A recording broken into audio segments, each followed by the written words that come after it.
Halo, assalamualaikum. Halo semuanya, balik lagi sama aku Eka Rahadian.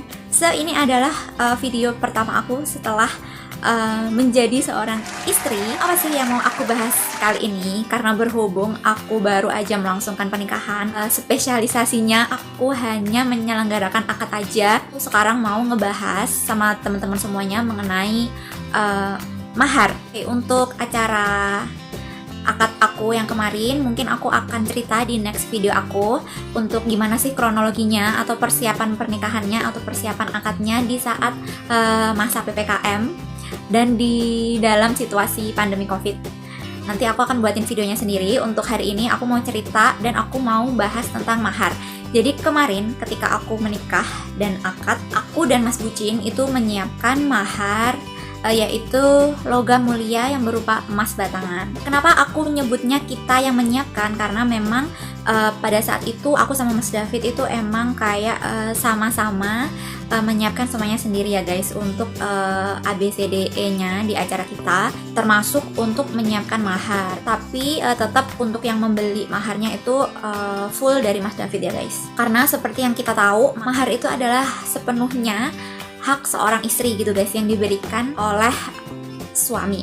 Nah, aku mau kasih lihat ke teman-teman semuanya mahar aku tuh seperti apa, dan juga aku mau kasih referensi mahar unik untuk teman-teman semuanya yang akhir-akhir ini itu sering banget dijadikan mahar saat pernikahan guys. Mungkin di antara teman-teman semua banyak yang bertanya-tanya gitu ya guys, mahar apa sih yang boleh atau mahar apa sih yang dilarang gitu, barang apa sih yang boleh dijadikan mahar. So langsung aja kita ke videonya. Oke guys, jadi ini dia mahar aku pada saat akad nikah. Ini adalah logam mulia berupa emas batangan yang dikeluarkan oleh PT Antam. Jadi untuk logam mulia emas itu kan ada beberapa perusahaan atau pabrik yang memproduksi atau mengeluarkan produk tersebut ya guys. Nah, untuk kali ini aku membeli logam mulia emas batangannya dari PT Antam. Di sini. Ini. Nah, di sini ada dua keping yang masing-masing size-nya adalah 1 gram. Jadi yang ini 1 gram dan ini 1 gram. Nah, ini adalah mahar realnya ya guys, emas aslinya gitu maksudnya. Nah, ketika kita melakukan akad, mahar asli ini atau apapun itu harus ada di meja akad gitu guys. Jadi pada saat melangsungkan akad, emas ini aku bawa atau sudah tersedia di ruangan akad tersebut gitu guys. Nah, jadi untuk emas yang real ini aku memang sengaja mendekorasi supaya estetik dan supaya lebih terasi gitu sama dekorasi aku. Jadi aku menghiasnya dia, aku masukin ke box terrarium seperti ini. Ini tuh semacam jar gitu, bisa dibuka. Nah, bisa dibuka seperti ini. Tutup lagi ya. Nah, untuk dekorasinya aku kasih bunga warna ungu, dan ini tuh ada bunga anggrek dan bunga kosmos gitu. Sebenarnya aku tuh memang request untuk dekorasi acara akad aku tuh ke warna-warna lilac gitu, tapi karena aku nggak dapet anggrek yang warnanya lebih ke ungu lagi dari ini, so aku akhirnya pakai bunga seadanya aja untuk ngedekorasi logam mulia ini guys. Nah, untuk emas ini biasanya kan akan kita pakai suatu saat nanti, atau mungkin akan kita cairkan menjadi uang tunai. Selain dari logam mulia yang asli ini, emas batangan yang asli ini, aku juga menyiapkan mahar yang berupa emas replika yang aku bingkai di frame mahar seperti orang-orang biasanya gitu guys. Jadi aku mau tunjukin aja ke kalian semuanya. Nah, ini dia adalah mahar replika aku guys, yang aku siapkan pada saat acara akad. Nah, mahar ini aku buat sendiri dengan tema bunga-bunga anggrek dengan nuansa rustic minimalis gitu, dan juga sedikit vintage karena di sini ada kertas daur ulangnya yang berwarna gading gitu atau putih tulang gitu. Nah, di sini untuk frame-nya aku nggak pakai kayu asli, aku pakai frame fiber motif kayu yang sedikit gelap. Dan untuk ukuran mahar ini adalah 30 x 40 cm. Dan yang paling unik adalah belakangnya transparan guys. Biasanya kan belakangnya yang kayu ya. Nah, ini aku sengaja bikin dan aku request untuk belakangnya itu transparan kaca gitu guys. Jadi lebih estetik gitu. Nah, untuk temanya sendiri dia lebih minimalis. Aku cuman pakai satu macam bunga. Di sini ada bunga anggrek yang berwarna putih. Nah, bunganya ini aku dapetnya kayak impor gitu, karena aku tuh pengen bener-bener bunganya yang real kayak bunga asli. Jadi dia tuh bukan berbahan kain, jadi bunga ini tuh bahannya kayak latex gitu, jadi ketika disentuh dia tuh kayak beneran kayak bunga asli, dan juga penampakannya kayak bunga asli. Untuk warnanya juga kayak dia natural banget. Nah, untuk selanjutnya di sini ada 2 kertas daur ulang. Dia sedikit bertekstur gitu, tapi masih bisa dikasih tulisan seperti ini. Di sini ada nama Mas David dan Eeng, nama aku, dan juga di sini ada sedikit kata-kata, dan di sini ada tanggal acaranya. Nah, untuk logam mulia emas yang aku pasang di sini, ini tuh adalah replika. Jadi ini tuh materialnya adalah akrilik berwarna gold yang memang dicetak menyerupai emas yang asli, guys. Di sini ada 2 keping sama seperti emas asli yang dibeli sama Mas Bucin. Ada 2 keping dengan nilainya adalah 2 gram, masing-masing 1 gram. Jadi seperti ini, guys. Kalian suka gak sih sama desain yang simple seperti ini? Aku tuh suka banget karena dia tuh kayak lebih nyenengin gitu dilihat, dan lebih estetik gitu. Kalau misalkan kita taruh di dinding atau kita taruh di rak pajangan gitu, ini tuh so cute banget, dan dia tuh kayak elegan gitu loh, guys, nggak yang terlalu warna-warni. Nah, kalau misalkan nih kalian tertarik sama desain ini, kalian bisa pesen di Hantaran Garden. Jadi aku tuh bisa ngebikin kalian yang sama persis sama kayak gini, atau nanti mungkin kalau kalian pengen beda daripada yang lain bisa dimodifikasi. Nanti akan aku bantu modifikasi sesuai keinginan kalian. Atau kalau misalkan kalian pengen Kak buatin yang belum pernah kakak bikin gitu, pasti bisa banget. Aku akan bikinin dan akan wujudin sesuai yang kalian mau. Nah, untuk pemesanan maharnya ini tuh bisa aku kirim ke seluruh Indonesia, guys. Jadi bisa aku paketkan dimanapun kalian berada. Kalian bisa kok pesan di Hantaran Garden, jadi nggak usah khawatir. Dan untuk packagingnya juga udah pasti aman. Nanti akan aku kasih bubble wrap, akan aku kasih kardus, dan juga kalau misalkan kalian kurang percaya atau misalkan kalian takut misalkan kacanya pecah atau kayak gimana, kalian bisa request juga untuk packingan kayu. Jadi nggak usah khawatir paket kalian atau mahar kalian gimana-gimana gitu, guys. Oke, itu dia adalah sedikit cerita tentang mahar aku untuk hari akad aku. Sekarang aku mau ngebahas nih, guys, tentang barang-barang yang sebelumnya belum pernah terfikirkan untuk dijadikan mahar, tapi akhir-akhir ini barang-barang ini tuh sering banget dijadikan sebagai mahar pernikahan gitu, guys. Nah, apa aja sih item-itemnya yang bisa digunakan sebagai mahar atau yang lagi rame dan lagi viral digunakan sebagai mahar? Secara garis besar, sebagai pihak istri, kalian itu boleh untuk kayak menentukan atau meminta mahar tertentu, atau yang spesifiknya kalian bolehlah request gitu, kalian mau dikasih mahar apa, itu tuh boleh banget, karena memang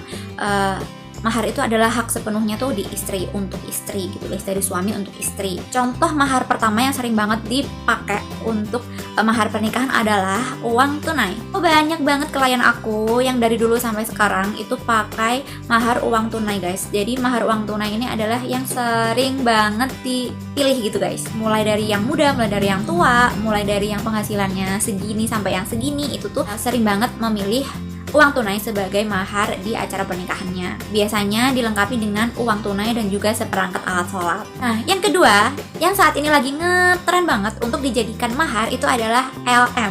Apa sih LM? Adalah logam mulia. Nah, logam mulia ini biasanya berupa emas yang bisa berupa emas batangan, bisa juga berupa perhiasan gitu, guys, kayak misalkan nih kalung, anting, cincin, dan juga gelang dan semacamnya. Bisa bros berupa emas, jadi semacam perhiasan gitu, dan atau bisa juga mahar yang seperti aku pakai tadi, guys, jadi berupa logam mulia emas batangan.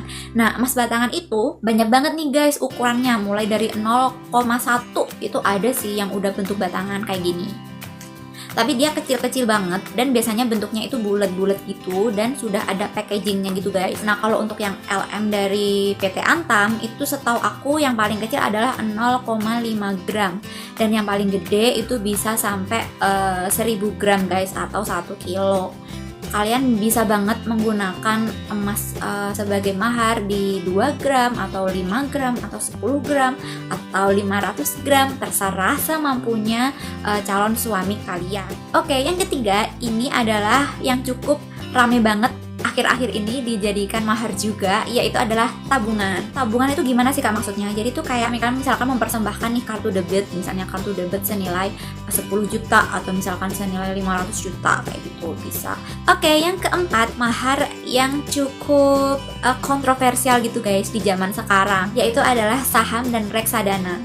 akhir-akhir ini saham dan reksadana cukup menjadi pilihan terfavorit untuk dijadikan mahar. Jadi karena memang saham dan reksadana itu berharga dan juga memiliki nilai yang bermanfaat untuk istri, maka sering banget ia menggunakan mahar saham dan juga reksadana. Bismillahirrahmanirrahim. Saya nikahkan dan kawinkan Ananda Tri Bayu Waskito dengan putri saya yang bernama Deta Vidya Septi dengan mas kawin 25 lot IPCC, 7 lot Unilever dan 20 lot Waskito, juga uang tunai sebesar 10 juta rupiah dibayar tunai. Saya terima nikahnya Deta Vidya Septi binti Dedi Alexiawan dengan mahar tersebut dibayar tunai. Dan yang kelima, ini adalah contoh mahar unik yang terakhir yang mau aku share ke teman-teman semua, yaitu adalah berupa harta yang bener-bener real gitu guys.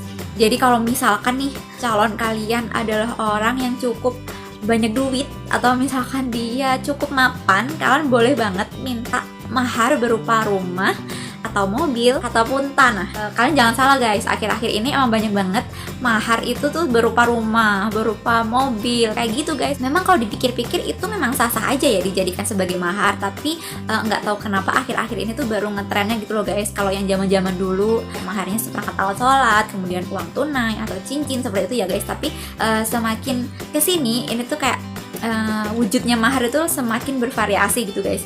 Memang sih untuk sebagai wanita atau calon istri, kalian itu punya wewenang untuk meminta gitu guys sesuatu yang berharga dan yang bermanfaat buat kalian untuk dijadikan sebagai mahar. Tapi tetap ya kalian harus ingat bahwa permintaan kalian itu jangan sampai memberatkan calon suami kalian untuk menyediakan mahar tersebut gitu guys. Jadi kita tuh nggak boleh mempersulit atau memberatkan calon suami kita. Kalau misalkan memang calon suaminya itu memang dia mampunya untuk menyediakan misalkan uang tunai 1 juta, ya itu bisa banget, boleh banget gitu guys. Atau misalkan uang maharnya 300.000 doang, kayak mahar aku yang ini, yang aku bikin ini tuh maharnya cuma 300.000 doang, tapi itu tetap sah untuk dijadikan mahar karena uang 300.000 rupiah pun juga berharga dan bisa bermanfaat untuk seorang istri gitu guys. Jadi salah satu teman aku ada yang tanya, kenapa sih kamu memutuskan untuk memilih maharnya emas? Nah jadi ini sebenarnya aku nggak berpikir panjang sih guys soal aku memutuskan untuk memilih mahar emas. Yang pertama adalah kalau misalkan nanti maharnya berupa uang tunai, udah pasti aku akan segera pakai gitu guys. Karena sebagai cewek kalau udah pegang fresh money itu udah pasti pengen belanja ini itu, udah ngeliatin di Shopee dan Tokopedia produk ini dan produk itu gitu guys, udah gatel pengen belanja. Apalagi kita baru menikah, udah pasti udah mikir spray baru, udah mikir kayak baju tidur couple dan lain sebagainya, atau selimut baru kayak gitu guys. Nah aku mikirnya kalau misalkan aku dapat fresh money itu pasti nggak long last gitu guys. Nah yang kedua, kan aku memilih logam mulia sebagai mahar aku, udah pasti aku akan nge-keep logam mulia itu sampai dalam waktu yang cukup lama, misalkan nih 1 tahun atau 2 tahun atau 3 tahun ke depan.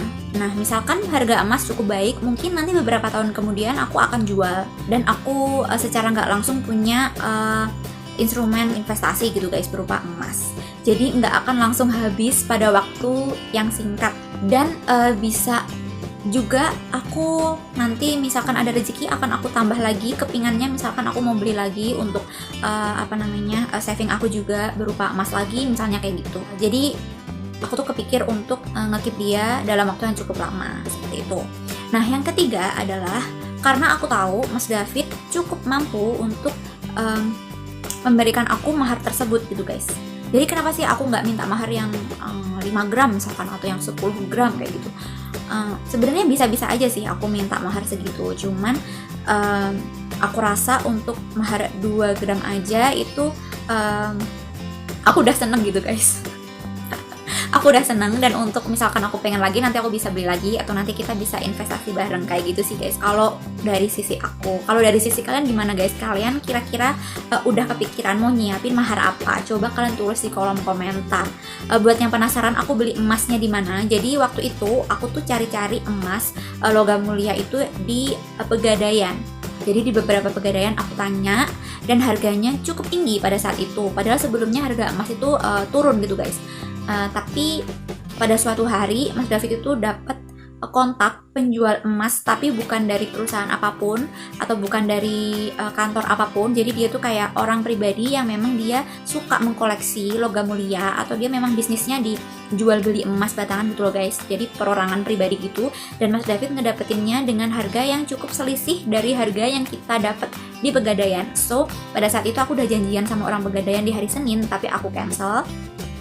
Dan pada hari Senin itu juga Mas David deal sama penjual emas batangan yang perorangan itu. Masih di deket-deket rumah sini guys, jadi nggak jauh-jauh gitu. Harganya cukup bagus, nggak terlalu mahal. Jadi kalau misalkan nanti mungkin setahun atau 2 tahun lagi ada info harga emas atau ada updatean logam mulianya harganya bagus dan lebih tinggi dari harga beli, aku bisa jual logam mulia tersebut dan aku bisa dapetin money yang lebih banyak. Jadi harus visioner gitu ya guys, kita nggak cuma dapat mahar tapi kita bisa berinvestasi juga dengan mahar tersebut. So itu dia pembahasan kita mengenai mahar kali ini.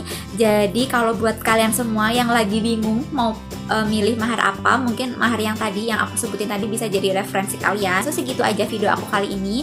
Semoga acara kalian, persiapan kalian, pernikahan, akad ataupun resepsi bisa berjalan dengan lancar dan tidak ada kendala apapun. Oke, wassalamualaikum warahmatullahi wabarakatuh. Bye bye.